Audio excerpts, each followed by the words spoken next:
One of the things that we find that is easiest in terms of altering the sound coming from our guitar is the use of different strings, different tensions, different materials. In fact, the number of variables is actually kind of daunting.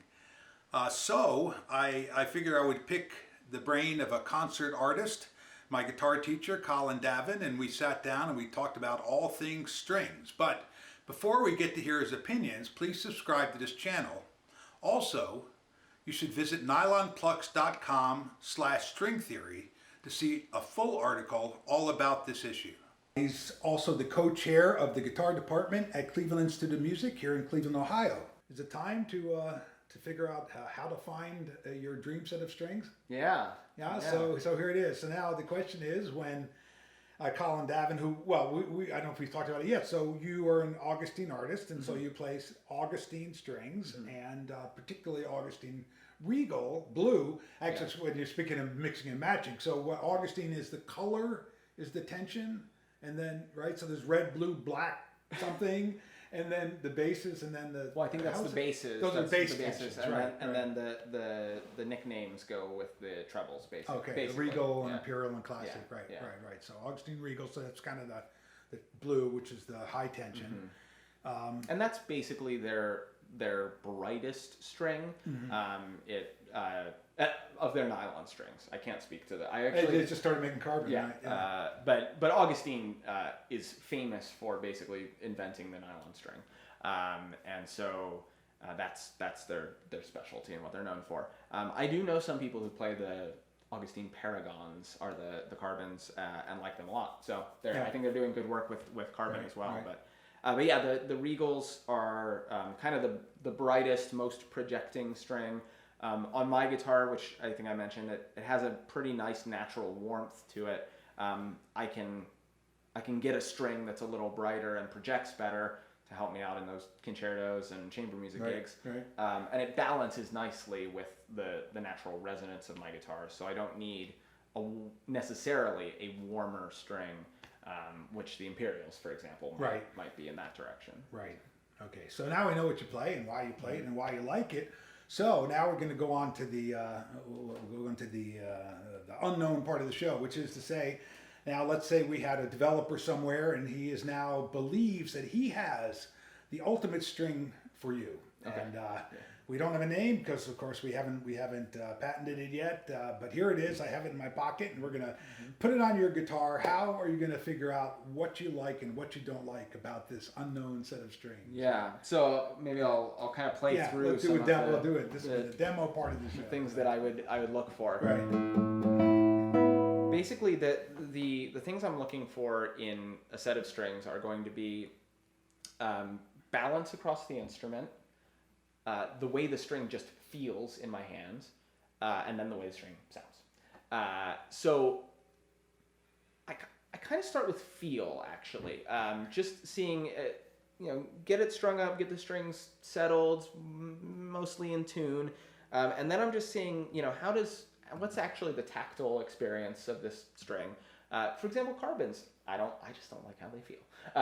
So immediately I'm going to be kind of biased against carbons because the actual act of touching the string, it's like doesn't feel stable to me, or it's something about it feels a little slippery or plasticky. I don't know. There's some quality to them that doesn't work for my hands.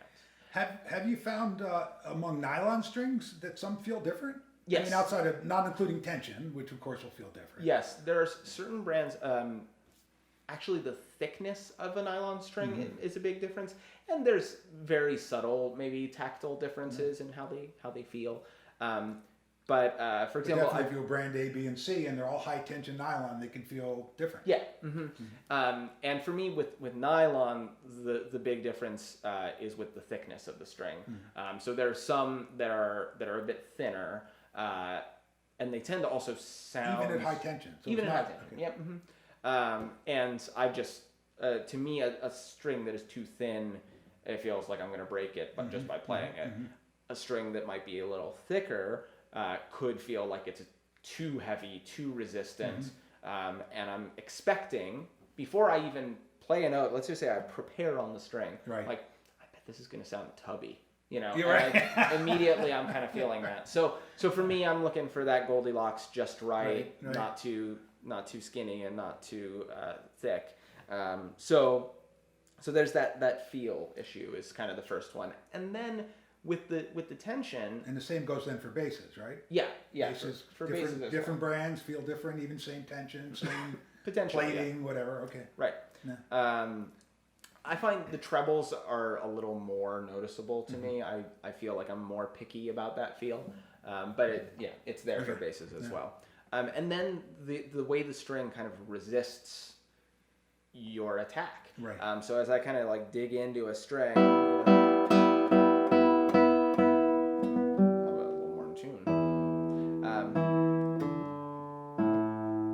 these strings are 1 day old, so they're still settling into pitch a bit. Right.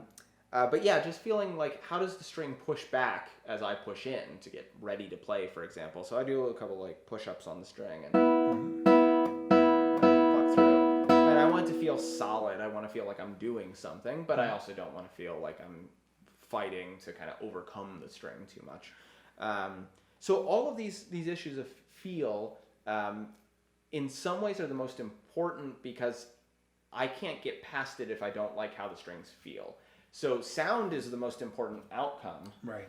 But I'm not going to be in a mental state to produce great sound if I'm worried about the touch, right?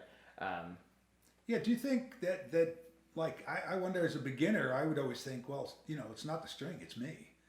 But is do you think you really, even as a beginner, you can sort of have this feeling that these aren't going to work for me? Sure, okay, absolutely, yeah. And it probably is you, but not in a judgmental way. Right. Just in a personal way. Right. Like that these clothes don't fit, right? Yeah, it's not right. It's not that you're not good looking or that they're not good clothes. It's just they're not the right clothes for you. Good. Yeah. So even as beginners, we can feel that out. Okay. Right. So great. So yeah, absolutely. That's the first thing. And then I start looking for the general sound. Do I just like the way it sounds? Is it sufficiently projecting? Is it sufficiently warm? Does it have a nice range of sound too? Can I go bright and still like that sound? How dark can I make the sound? Is this something you do on single string or in chords or both? Both. I mean, I would. Right. If I'm testing for warmth, I'm going to go to the juiciest parts of the instrument. So kind of mid neck, second and third string. Like. You can also do your vibrato tests in here. Yeah, that's right.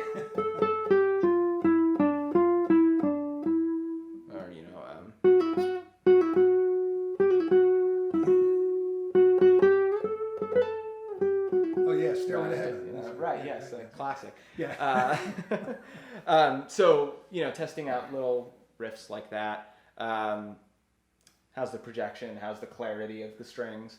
And then I start looking for most guitars have certain tendencies on certain strings to be a little this or that. And the ones that I notice the most are the brightness in the fourth string. Tends to be a really strong resonant string on most guitars, and certainly on this one. And then right next door, the third string tends to have a little bit kind of a tubby quality, not a lot of clarity to the sound, is a big risk on the third string. Some people do that carbon third string to kind of to compensate for that and kind of even out the sounds. So I'm going to be testing for those. And then their relationship to each other, I'm expecting, I'm expecting the fourth will be bright. I'm expecting the third won't. So how does it sound if I play a melody on those two? Yeah. Can I blend that well enough?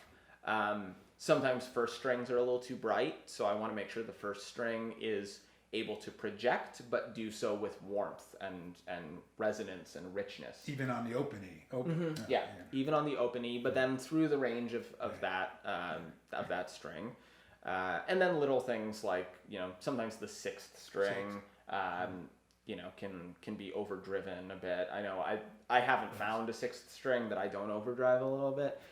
So I'm going to test that and just see how far can I push it before I start getting some buzzing in the sixth. So like one of the things with the fourth string, I'll just kind of play a few.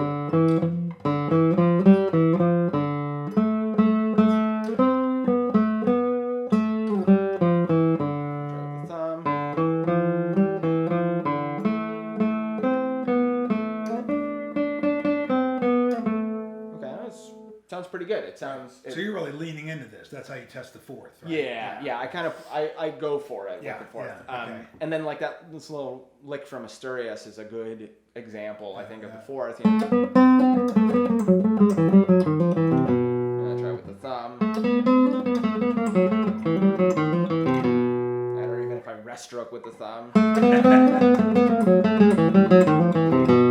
Right, and that's a really useful little riff actually because it ends on the fifth string. Right. So you get your point of comparison. And yeah, I think the fifth string holds up great. In this set, I'm not worried about having an overly strong fourth string that'll make my other basses sound wimpy by comparison. But it's plenty strong. It's really projecting nicely. I really love that kind of sound out of this fourth string. So that's something I'm going for there. And for those of us who haven't yet mastered Asturias, we could probably use an A minor scale or something. Sure. Yeah. Okay. Yeah. I mean, even just as simple as that. Right. 0124, 0124. Right. You don't even Compare have to go and to contrast. the Right. A above. Now you might want to go to the A above then to see how the G your string. fourth and third match up. Yeah.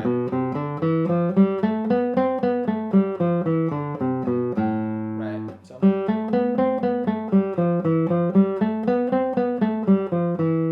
It sounds pretty balanced. It doesn't sound like suddenly I have no definition to the sound, nor is the volume dropping off too substantially. I'm playing pretty loud. Maybe I'll try kind of mezzo free strokes. It's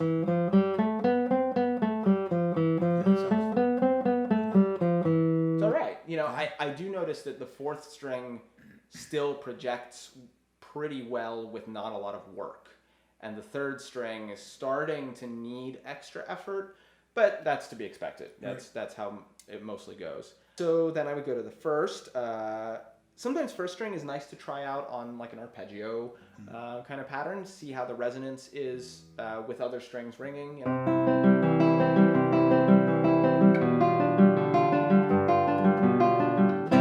That's pretty nice. Seems to match pretty well, and that's operating down in first position, open string, and first fret. So we don't have any vibrato. This is one of those risky spots of the guitar where it's often kind of thin sounding. And so I really like the sound I'm getting out of that open E. I'm pretty satisfied with that. I've definitely played sets where no matter how much I rounded out my right hand stroke, it was just a little kind of brittle or nasal sounding, and that's just not the string for me. Yeah. Very rarely will your high E string not be sufficiently clear. You'll very rarely have a high E that's just kind of, it's always going to have a good front end to it. So you're really making sure that that's not all that's going on with it. Sometimes they can also sound still not necessarily thin or brittle, but like a little too pingy, like too much high end overtones or something, and the attack can just be a bit much. Even if the quality is nice, it might just be like extra loud in a similar way to the fourth string actually. It might be disproportionately loud to the other strings, which might be fun at first until you have to play a piece and realize that all those notes are twice as loud as the second string notes. So then I try something in different registers.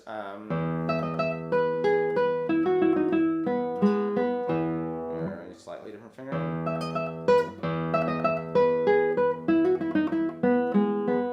I feel like I can basically balance that kind of thing. You could do a chromatic scale through all the treble strings.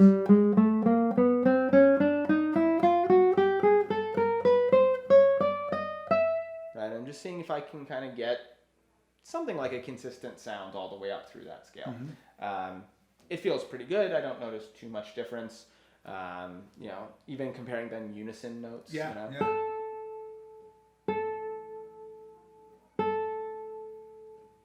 I'm making a slight compensation in nail angle to kind of give a little more attack to that one and a little more warmth to that one. But yeah, it's not much change, and it's almost intuitive. It's not something I have to think, adjust by 3 degrees. I'm just kind of feeling my way through that. So. All right, so we got the feel, we got the treble strings, treble and treble strings, and so we're left with balance. The balance that's arpeggios again. Yeah, or so something, you kind of play through arpeggios. You know, anything that covers a decent range through the instrument. And there's a simple kind of arpeggio from G to G. And then just testing like how does it sustain in different places. If I play 4 strings or 6 strings at a time, you know, I can still hear that E. You know, so that's a note that likes to die out sometimes. Okay, all right. Hanging in there pretty good, you know. That note's going to be a little too loud sometimes. But it balances pretty well. I hear that high E nicely. Obviously, the open low string is going to be fine. So yeah, I just kind of test those kinds of things and see how it sounds. And then looking for consistency up and down the fretboard as well. So just a simple 0 to 12 chromatic scale. Not too fast. You want to let each note, you know, slow quarter notes or fast half notes. Even slower, you can play these just fermata until they die out. Right. Pretty good. Yeah, right. Still going.